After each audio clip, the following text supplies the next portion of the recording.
Welcome back. New at 5, breaking the cycle of poverty and preventing homelessness. That's the goal of a new tiny home community coming to Colorado Springs. News 5's Katie Blaze takes us to the Mill Street neighborhood.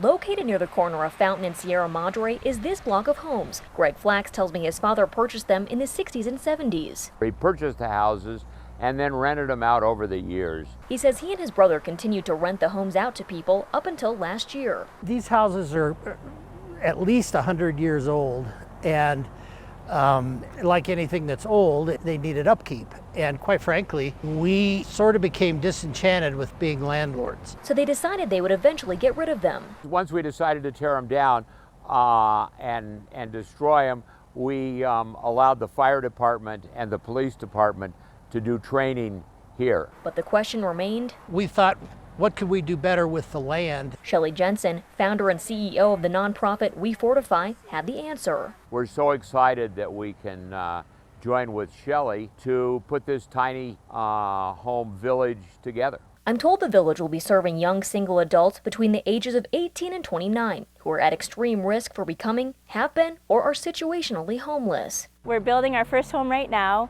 and we have 4 trailers on order.